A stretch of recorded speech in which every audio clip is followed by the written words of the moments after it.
اصل منصوبہ ان کا یہ ہے کہ ملک جب دیوالیہ ہوتا ہے، مفلوج ہو جاتا ہے، کچھ کرنے کے قابل نہیں رہتا، جیسے فالج، ایک جسم پر فالج نازل ہو جائے، ہاتھ بھی اس کے خشک ہو جائیں، پاؤں بھی اس کے خشک ہو جائیں، ہر چیز بدن پورا مفلوج ہو جائے، یہ آدمی ہاتھ نہیں اٹھا سکتا، انگلی نہیں ہلا سکتا، پلک نہیں جھپکا سکتا، مفلوج۔ مفلوج ملک کا یہ مطلب ہوتا ہے کہ اب کچھ کرنے کے قابل کسی پہلو سے نہیں ہے، اور جو مفلوج کر کے بٹھا دیا گیا ہے اس کے اوپر دہشت گردی کی یلغار کروا دی ہے۔ پہلے ملک مفلوج کیا ہے، پھر دہشت گرد بلا لیے ہیں، چونکہ دہشت گردوں کو پتہ ہے کہ مفلوج ہیں، یہ کچھ بھی نہیں کر سکتے۔ یہ جو کام ہے افغانستان میں، طالبان جو اس دفعہ اقتدار میں آئے ہیں، جنگ کے بغیر اقتدار میں آئے ہیں، انہیں پیشکش کی گئی ہے کہ افغانستان آپ کا ہے، انہوں نے کوئی جنگ نہیں لڑی، بلکہ کابل میں جس دن ان کو بلایا گیا تھا، اشرف غنی بھاگا تھا اور ساری فوج اس کی، اور سارا جو امریکہ نے بنایا ہوا تھا ڈرامہ، لوگ حیران تھے کہ یہ کیا ہو رہا ہے، اتنی بڑی فوج اور اتنا کاروبار اور فلاں اور نیٹو۔ چلو نیٹو تو نکل گیا، لیکن افغان جو بنائے ہوئے تھے وہ تو ایک دن رکتے، وہ سب بھاگ گئے، اور طالبان کو انہوں نے دعوت دی کہ آپ آ جائیں کابل میں۔ طالبان جھجک رہے تھے، ڈر رہے تھے کہ یہ کہیں جال نہ ہو، ایسا نہ ہو کہ ہمیں کہہ رہے ہیں کابل میں آ جاؤ اور پھر کابل میں گھیر کے مارے ہمیں۔ تو وہ صرف 2 گاڑیاں لے کر آئے، 2 پک اپ ڈبل کیبن گاڑیوں پہ طالبان آئے، یہ دیکھنے کے لیے کہ یہ جو کہہ رہے ہیں کابل خالی ہے، آ جائیں۔ اور ایسا ہی ہوا، وہ آئے، ہر جگہ پر گئے، بالکل سناٹا، خالی، انہیں بھی یقین نہیں آ رہا تھا۔ تو انہوں نے اپنے ساتھیوں کو کہا کہ ٹھیک بات ہے، ادھر کوئی بھی نہیں ہے، بھاگ گئے ہیں سارے، اور بڑے ڈرتے ڈرتے سہمے ہوئے طالبان آئے کابل کے اندر۔ انہیں یقین نہیں آ رہا تھا کہ یہ سب کچھ ہو گیا ہے، چونکہ امریکہ نے پہلے اشرف غنی اور اس کے جو سیٹ اپ تھا، فوج تھی، سب کو مفلوج کیا، اپاہج کر دیا، ان کا فیوز نکال دیا۔ تو مفلوج حکومت اور سیٹ اپ تو طالبان کا مقابلہ نہیں کر سکتا۔ یہ پاکستان کی فوج کو دھمکی دی گئی تھی کہ آپ دہشت گردوں کا مقابلہ نہیں کر سکتے، آپریشن نہیں کر سکتے، چونکہ آپ کے پاس تو پیسے ہی نہیں ہیں۔ فوج کو یہ کہنا کہ اب تو تم مفلوج ہو چکے ہو، چونکہ آپریشن پیسوں کی بنیاد پر ہوتا ہے، پیسے تمہارے پاس نہیں ہیں۔ یہ اس بات کی علامت ہے کہ پاکستان کو بھی افغانستان کی طرز پر فری میں، بغیر کسی مزاحمت کے، طالبان کے حوالے کرنے کی پلاننگ ہے، کہ یہ جو حالات جا رہے ہیں، سیاسی ناپائیداری، آپ ملکی حالات دیکھیں اور سیاسی عہدم دیکھیں کیا ہے، اور کوئی سیاست میں ضعیف ہو جاتا ہے۔ مثلا گزشتہ وزیر اعظم اس وقت بالکل کمزور ترین پوزیشن میں ہے، میدان لڑنے کے قابل نہیں ہے، لیکن عدلیہ نے اس کو پورا سہارا دیا ہوا ہے، عدلیہ ذرا بھی اس کو پیچھے نہیں آنے دیتی، جو کمزور ہوتا ہے اس کو پیچھے سے بیک کر کے پھر آگے سہارا دے کے اس کو کھڑا کرتے ہیں کہ ابھی کھیل ختم نہیں ہوا، ابھی جاری رکھو۔ اور یہ کام انہوں نے کرنا ہے، یعنی ان کی سوچ، ذہنیت یہ ہے کہ پاکستان کی ہر چیز مفلوج ہو جائے، سیاسی بحران کی وجہ سے، سیاسی گندگی کی وجہ سے، عدلیہ کی وجہ سے، اسٹیبلشمنٹ کی وجہ سے، سیاستدانوں کی وجہ سے، سب اس طرح سے سب کے سب اس میں ڈوب جائیں کہ یہ کچھ کرنے کے قابل نہ رہیں، اور پھر یہ ملک ان دہشت گردوں کے حوالے کر دیں۔ خب دہشت گرد طالبان کے حوالے کرنے سے امریکہ کو یا یورپ کو یا دشمنوں کو کیا فائدہ ہوگا؟ سب سے بڑا فائدہ یہ ہوگا کہ پاکستان چونکہ دہشت گردوں میں ہے، ہاتھ چلا گیا ہے، پاکستان کے ایٹمی اثاثے محفوظ نہیں ہیں، دہشت گردوں کے ہاتھ لگیں گے، اور دہشت گردوں سے بچانے کے لیے سب سے پہلے ان کے ایٹمی اثاثے اٹھا لو۔ اور جب پاکستان کے ایٹمی اثاثوں پہ ہاتھ ڈالیں گے، ادھر بھارت نے پوری تیاری کی ہوئی ہے، اس نے تو 2022 کا اعلان کیا ہوا تھا کہ وہ مجھے یاد نہیں ہے ابھی مہینہ کون سا تھا، 25 نومبر یا ایسا اعلان کیا ہوا تھا کہ ہم راولپنڈی میں ہوں گے۔ کیوں نہیں آئے؟ اس لیے کہ انہیں پتہ ہے کہ ایٹمی طاقت ہے، آگے طاقتور فوج ہے، اور مفلوج جب کر دیں گے معیشت کے لحاظ سے اور سیاست کے لحاظ سے، طالبان کو کھلی چھٹی ہے، یہ نہ ان کے آپریشن کرنے کے قابل ہیں، نہ دہشت گردوں کو کنٹرول کر سکتے ہیں۔ اس کی ایک بڑی علامت اور میں عرض کرتا ہوں، توجہ صاحب کریں گے، وہ یہ ہے کہ جتنے کل عدم لشکر تھے پاکستان میں، دہشت گردی کے کل عدم لشکر، جنہیں عدالتوں میں حکومت نے باقاعدہ کل عدم قرار دیا ہے، جیسے سپاہی صاحبہ، لشکر جنگوی اور آخر تک، اور ان کے 20 گروپ ہیں، ان کے یہ سب کل عدم ہیں، یعنی مجرم ہیں، دہشت گرد ہیں، اور قانون کے رو سے انہیں کچھ بھی فعالیت کی اجازت نہیں ہے۔ 4 شیڈول میں ہے، انہیں روزانہ تھانے میں رپورٹ کرنی چاہیے۔ یہ لشکر کل عدم دوبارہ لشکر سازی میں مصروف ہیں، بھرپور طریقے سے لشکر سازی کر رہے ہیں، کھلو مکھلا کر رہے ہیں۔ اسلام آباد میں شروع کیا کام، پھر اس کے بعد ہر شہر میں بلا وقفہ لشکر سازی کا عمل شروع ہے۔ وہ ایجنسیاں دیکھ رہی ہیں، ریاستی ادارے دیکھ رہے ہیں، باقی سارے لوگ دیکھ رہے ہیں، وہ کنٹرول نہیں کر سکتے ان کو، کیوں کہ ان کو اتنا مفلوج کر دیا ہے۔ ایک ISI ڈائریکٹر جس نے ان پہ ہاتھ ڈالا تھا، انہوں نے اکاڑا میں یا سائیوال میں مین روڈ پہ اس کو نشانہ بنایا۔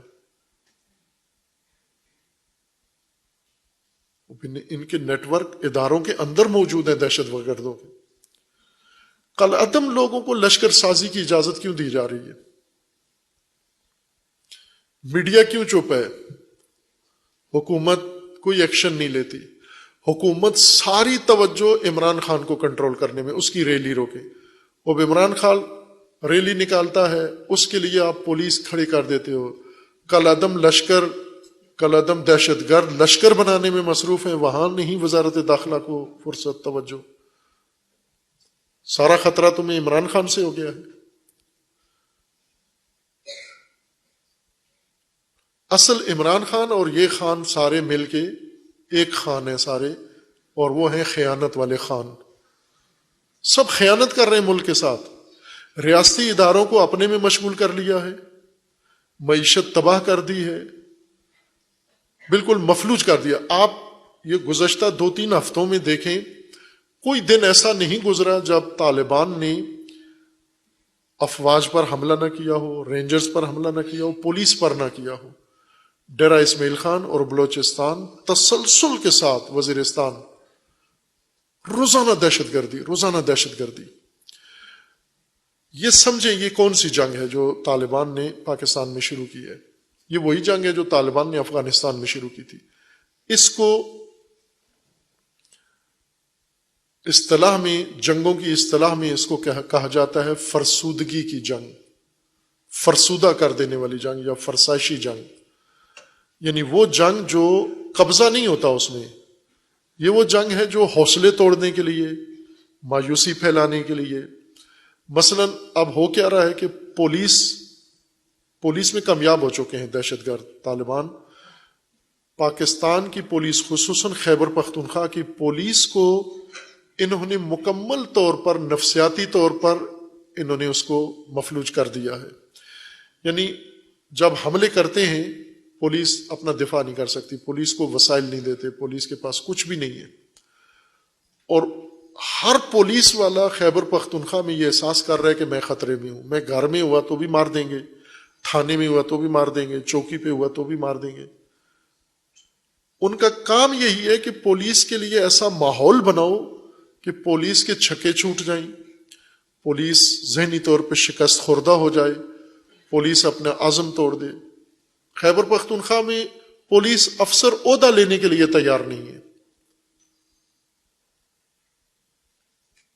انہیں پتہ ہے کہ ان کو کھلی چھٹی دی گئی ہے اور انہوں نے پہلا حملہ پولیس پہ کرنا ہے۔ اس کو کہتے ہیں یہ فرسودگی کی جنگ ہے۔ یعنی آپ جنگ کا انداز ایسا رکھو کہ روزانہ کی بنیاد پر یا وقتاً فوقتاً ایسے کام کرو کہ ہر آدمی اپنا احساس کرے کہ میں بے دفاع ہوں، میں نہتا ہوں، اور میں تنہا ہوں، میری پشت پر کوئی بھی نہیں ہے، میرا ادارہ بھی مجھے نہیں بچاتا، میرے سینئر بھی میرے ساتھ نہیں آتے، اندر بھی ہمارے لوگ گھسے ہوئے ہیں، اس طرح آدمی کا حوصلہ پست ہو جاتا ہے، ٹوٹ جاتا ہے۔ اگر ایک کاروباری کو اس طرح سے آپ پریشان کریں تو وہ مہینے کے اندر اندر دکان بند کر کے چلا جائے گا۔ وہ انہوں نے یہ جنگ شروع کی ہے، خستہ کرنے والی، تھکانے والی، تھکن پیدا کرنے والی جنگ۔ ان کا مقصد مارنا نہیں ہے، زیادہ تھکانا زیادہ مقصود ہے۔ اور خیبر پختونخوا پولیس کو تھکا دیا انہوں نے، سی ٹی ڈی مکمل ختم ہو گیا ہے۔ سی ٹی ڈی ادارہ، counter terrorism department Khyber Pakhtunkhwa میں جس نے دہشت گردی کا مقابلہ کرنا تھا، وہ دہشت گردوں نے بالکل ناکارہ کر دیا۔ اب بھی بیان آ رہے ہیں کہ دوبارہ سی ٹی ڈی بنائیں گے، دوبارہ سی ٹی ڈی کو بحال کریں گے۔ سی ٹی ڈی خوب یہ معمولی واقعہ ہے کہ دہشت گردوں نے انسداد دہشت گردی کا ادارہ ہی ختم کر دیا ہے، اور وہ سی ٹی ڈی سے نکل کے واپس پولیس کے دوسری برانچوں میں، ریلوے پولیس میں جانا شروع کر دیا انہوں نے۔ یہی حال فورسز کا کر رہے ہیں وزیرستان میں، رینجرز اور ایف سی، اور ان کا حال یہی کر رہے ہیں، فرسودگی کا۔ یعنی اس طرح سے عمل کرو کہ یہ تھک جائیں، یہ سپاہی اپنی قیادت سے مایوس ہو جائیں، چونکہ قیادت بھی ڈر رہی ہے، وہ بھی یہ کوئی کھل کے قدم نہیں اٹھا رہے، یہ بھی سہم جائیں گے، اور آہستہ آہستہ یہ سارے تھک کے ہٹ جائیں گے ہمارے راستے سے، جیسا خیبر پختونخوا میں ہوا ہے کہ پولیس دہشت گردوں کے راستے سے ہٹ گئی ہے۔ یہ چاہتے ہیں بلوچستان میں بھی ایسا ہی ہو جائے، ہٹ جائیں، پنجاب میں بھی، اور ہر جگہ۔ اب آپ دیکھیں کہ ایک طرف سے تھکا دینے والی جنگ، اور دوسری طرف سے مفلوج کرنا ریاست کو، سیاست اور معیشت کے بلنڈر کی وجہ سے، اور پھر ملکی یہ حالات، تو اس میں صاف نظر آتا ہے کہ اب کیا ہونے جا رہا ہے اور کیا کرنے جا رہے ہیں۔ عدلیہ بھی اپنا کردار بھرپور کر رہی ہے، سارے اپنا اپنے حد تک، یعنی ملک کو سب مل کے دھکا دے رہے ہیں کھائی کی طرف۔ اس خیانت میں سارے شامل ہیں، اور تعجب ہے کہ جرت بھی نہیں کسی کو کہ بولے اور آگے آئے، ہمت کرے۔ آپ کے پاس الیکشن کے پیسے نہیں ہیں، آپ کے پاس دہشت گردی کے مقابلے کے پیسے نہیں ہیں، تو اقتدار سے کیوں چپکے ہوئے ہو آپ؟ اور کیوں ان کو موقع دیا گیا ہے جنہوں نے ملک کا حال یہ بنا دیا ہے؟ اور ساتھ کہتے ہو کہ اگر دیوالیہ ہو گیا تو اس میں کیا پریشانی کی بات ہے، ہو گیا تو ہو گیا ہے۔ ایسے میں ملت کا حال دیکھیں کہ اس میں شعور کی رتی برابر چیز نظر نہیں آتی، کہ ان کو یہ احساس ہو کہ یہ سب کچھ ہمارے ملک کے ساتھ اور ہمارے وسائل کے ساتھ اور ہمارے مراکز کے ساتھ سب کچھ ہو رہا۔ یہ خوفناک صورتحال ہے پاکستان کی۔ پاکستان کو کرکٹ میں مشغول کیا ہوا ہے، میڈیا سارا کرکٹ میں لوگوں کو لگایا ہوا ہے کہ کرکٹ ہو رہی ہے، کون جیت گیا ہے، کون ہار گیا ہے، کس نے چھکے مارے ہیں، کس نے چوکے مارے ہیں، کون آؤٹ ہو گیا ہے، دن رات جوان اسی میں مشغول ہے۔